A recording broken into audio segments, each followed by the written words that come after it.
Multiverse. Multiverse क्या है? आप सभी ने मल्टीवर्स के बारे में सुना होगा। मल्टीवर्स का मतलब होता है समांतर ब्रह्मांड। और इसके लिए अगर आज के साइंस के हिसाब से देखा जाए तो वो ये कहता है कि हमारी पृथ्वी की तरह ही और भी कई सारे अर्थ होंगे। जैसे हो सकता है कि आप एक यूनिवर्स में एकदम बर्बाद हो तो वहीं दूसरे किसी यूनिवर्स में आप दुनिया के सबसे अमीर इंसान भी हो सकते हो।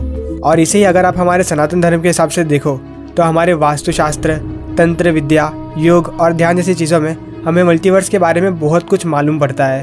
और आज भी ऐसे कई सारे तांत्रिक और एस्ट्रोलॉजिस्ट हैं दुनिया में जो सिर्फ आपका जन्म कुंडली या सिर्फ आपका नाम सुनकर ही आपको बिना दिखे ये तक बता देंगे कि आप इस वक्त क्या कर रहे हो।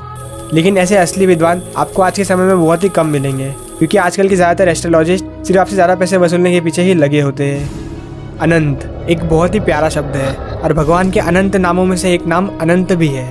मल्टीवर्स जैसी चीज़ों को द्वापर युग में भगवान श्री कृष्ण जी ने भी समझाया है। बहुत सारे लोग बोलते हैं कि हिंदू धर्म में तो बहुत सारे भगवान हैं, 33 कोटि वगैरह वगैरह, लेकिन आपको ये बात भी समझना ज़रूरी है कि जड़ तो एक ही है, भगवान एक ही है और वो सब बस उनके अलग अलग रूप और स्वरूप है जो बहुत सारी चीज़ों को भी दर्शाते हैं। जैसे श्री राम जी त्याग और तपस्या के प्रतीक है, वैसे ही श्री कृष्ण अनंत प्रेम के प्रतीक है। तो असल में आप मल्टीवर्स जैसी चीज़ों को दो तरीके से समझ सकते हो। एक तो आध्यात्मिक तरीका हो गया जिसमें तंत्र मंत्र योग ध्यान जैसी चीज़ें आती है, या तो भौतिक तरीका जो आज का विज्ञान कहता है, जो अभी काफ़ी पीछे है। सनातन धर्म ग्रंथों में हमें 7 चिरंजीवियों का वर्णन मिलता है और वो 7वें चिरंजीवी समय के अनंत चक्र में युगों युगों से आज भी जिंदा है। तो मेरे कहने का मतलब ये है कि ऐसा भी हो सकता है कि ये सब मल्टीवर्स सिर्फ आपके ही अलग अलग रूप है और मन की स्थिति है। और हम सभी ये बात जानते हैं कि हमारा शरीर भी 5 तत्वों से मिलकर बना है और अंत में हमारा शरीर वापस से इसी में विलीन हो जाएगा। और इतिहास में ऐसे कई सारे योगी हुए हैं जो सिर्फ एक जगह पर ध्यान के पोजीशन में बैठकर अपनी सिद्धियों से अनंत ब्रह्मांड को देख सकते थे।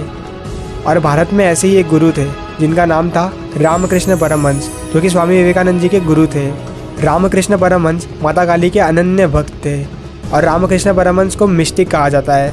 मिस्टिक शब्द का मतलब होता है एक ऐसा इंसान जो भगवान से एक हो चुका हो। उनके पास कई सिद्धियाँ भी थी और आगे जाकर जब स्वामी विवेकानंद रामकृष्ण परमहंस के शिष्य बने तब उन्होंने उनसे कई सिद्धियों का ज्ञान भी लिया। और एक बार की बात है, एक दिन विवेकानंद ऐसे ही पेड़ के नीचे बैठकर आराम कर रहे होते हैं और उन्हें अचानक से एक विजन आता है कि भगवान आए और उन्होंने अपना चोगा उतारा। और जैसे ही उन्होंने अपना चोगा उतारा उसके अंदर एक और भगवान थे, उन्होंने भी अपना चोगा उतारा और उसके अंदर एक और भगवान, और ऐसे ही होता गया और ये ऐसे ही अनंत में चलता ही गया। और हमारे ग्रंथों में भी एक श्लोक है ना, षट्कोटि विष्णु ब्रह्मा महेश सब कुछ अनंत है। और स्वामी विवेकानंद भी ज़्यादातर अद्वैत वेदांत की बात किया करते थे, जो ये कहता है कि आप एक पानी की बूंद हो जिसे समुद्र में मिलना है। यहाँ पर बूंद का मतलब आत्मा से है और समुद्र का मतलब परमात्मा से है और इसे ही मोक्ष कहा जाता है।